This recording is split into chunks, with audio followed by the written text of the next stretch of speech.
നിയമസഭാ തെരഞ്ഞെടുപ്പ് തോൽവിക്ക് പിന്നാലെ CPM സംസ്ഥാന സെക്രട്ടറി MV ഗോവിന്ദനെ സ്ഥാനത്ത് നിന്ന് നീക്കാൻ സാധ്യത. മുന്നണിയും സർക്കാരും ദുർബലമായ സാഹചര്യത്തിൽ CPM സംസ്ഥാന സെക്രട്ടറി MV ഗോവിന്ദൻ നിലവിലെ സ്ഥാനത്ത് തുടരേണ്ട എന്നാണ് ഉയർന്ന പൊതു അഭിപ്രായം. ഇത് സംബന്ധിച്ച അടുത്ത ദിവസങ്ങളിലായി ചേരുന്ന യോഗത്തിൽ പ്രാഥമിക ചർച്ചകൾ നടക്കും. വിവരങ്ങൾ നൽകാൻ തലസ്ഥാനത്ത് നിന്നും വിനീഷ് ചേരുന്നുണ്ട്. Vineesh, very good morning. തലസ്ഥാനത്തിന്റെ ഓരോ സ്പന്ദനങ്ങളും നമ്മളിലേക്ക് എത്തിച്ചുകൊണ്ടിരിക്കുകയാണ്. വിനീഷ്, ഈ തെരഞ്ഞെടുപ്പ് കഴിഞ്ഞ സമയത്ത് LDF ഒരുപോലെ വിളിച്ച പേരാണ് ഗോവിന്ദ എന്ന്. എന്തായാലും ആ ഗോവിന്ദ എന്ന് വിളിപ്പിച്ച ഗോവിന്ദനെ ഇപ്പോൾ ആ സ്ഥാനത്ത് നിന്നും നീക്കാൻ ഒരുങ്ങുകയാണ്. എന്താണ് അണികൾക്കിടയിൽ ഉയർന്ന പൊതു അഭിപ്രായം? ഗോവിന്ദനെ ഇത് ആകെ മൊത്തം നാണക്കേടായ അവസ്ഥയാണല്ലോ. പിണറായി വിജയന് മാത്രമല്ല, MV ഗോവിന്ദനും ഇപ്പോൾ തലയിൽ മുണ്ടിട്ട് നടക്കാമല്ലേ? Rakhi, Aswathy, good morning. എന്തായിരുന്നാലും വലിയ ഒരു രാഷ്ട്രീയ സമ്മർദ്ദം ഇപ്പോൾ MV ഗോവിന്ദന് മേൽ ഉണ്ടാകുന്നു എന്നതാണ്, CPM സംസ്ഥാന സെക്രട്ടറിക്ക് മേൽ ഉണ്ടാകുന്നു എന്നതാണ് നമുക്ക് മനസ്സിലാക്കാൻ സാധിക്കുന്നത്. കാരണം CPMന് ചരിത്രത്തിൽ ഇതുവരെ ഇല്ലാത്ത രീതിയിലുള്ള ഒരു കനത്ത തോൽവി ഏൽക്കേണ്ടി വന്ന സാഹചര്യം. ആ സാഹചര്യത്തിൽ അതിൻ്റെ ഉത്തരവാദിത്തം ഏറ്റെടുക്കേണ്ടത് ആരാണ് എന്ന ചോദ്യം പല കോണുകളിലായി ഉയർന്നു വരുന്നുണ്ട്. പ്രത്യേകിച്ച് പാർട്ടി അണികൾക്കിടയിൽ വലിയ രീതിയിൽ അമർഷം പുകയുന്നുണ്ട്.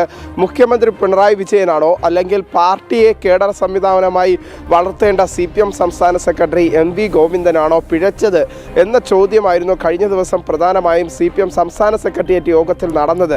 അതിനുശേഷം നടന്ന ഇടതുമുന്നണി യോഗത്തിലും അത്തരം ചർച്ചകൾ നടക്കുന്ന സാഹചര്യമുണ്ടായി. എന്തായിരുന്നാലും നിലവിലെ സാഹചര്യത്തിൽ CPM സംസ്ഥാന സെക്രട്ടറിയെ തലസ്ഥാനത്ത് നിന്ന് MV ഗോവിന്ദനെ മാറ്റണമെന്ന ഒരു നിർദ്ദേശം തന്നെയാണ് അണികൾക്കിടയിൽ ശക്തമായി വരുന്നത്. പാർട്ടി കേഡർ സംവിധാനം പണ്ടെങ്ങുമില്ലാത്ത തരത്തിൽ വലിയ രീതിയിൽ പരാജയപ്പെട്ടു. പ്രത്യേകിച്ച് പാർട്ടിയുടെ ഏറ്റവും വലിയ ശക്തി കേന്ദ്രങ്ങൾ, പാർട്ടി കോട്ടകൾ എന്ന് വിലയിരുത്തുന്ന കണ്ണൂരിലെ വിവിധ മേഖലകളിൽ പാർട്ടിക്കുണ്ടായ തിരിച്ചടി, അത് കേഡർ സംവിധാനത്തിനുണ്ടായ വലിയ രീതിയിലുള്ള വീഴ്ചയാണ് എന്ന വിലയിരുത്തലാണ് CPM നേതാക്കൾ വിലയിരുത്തുന്നത്. ഒപ്പം തന്നെ CPM അണികളും വിലയിരുത്തുന്നത്. ഒരുപക്ഷെ കണ്ണൂരിലെ പാർട്ടി ഗ്രാമങ്ങളിൽ ആരെ കൊണ്ട് നിർത്തിയാലും CPMൻ്റെ അരിവാൾ ചുറ്റിക നക്ഷത്രം കിട്ടിയാൽ അവർ വിജയിക്കും എന്ന കാലഘട്ടത്തിലൂടെയാണ് കേരളത്തിൽ CPM പോയിക്കൊണ്ടിരുന്നത്.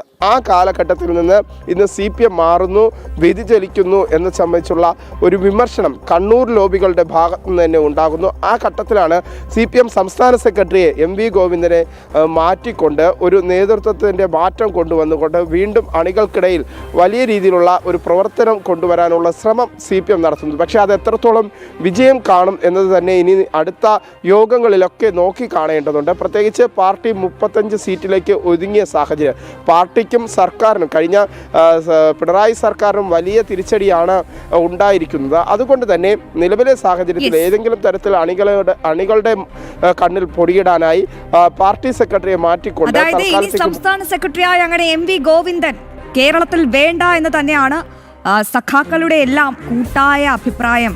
എന്നാലും ആ അഭിപ്രായം കണ്ണൂരിൽ തന്നെ ഉയർന്നു കഴിഞ്ഞതാണ്. പിണറായി വിജയനെയും ഗോവിന്ദനെയും മാറ്റൂ എന്ന മുറവിളികൾ കണ്ണൂരിൽ തന്നെ നമ്മൾ കണ്ടതാണ്. അവിടെ ഫ്ലെക്സുകളായും പോസ്റ്ററുകളുമായും ഒക്കെ തന്നെ ഈ നിരത്തുകളിലൊക്കെ അണിനിരന്നു കഴിഞ്ഞു എന്നുള്ളതാണ്.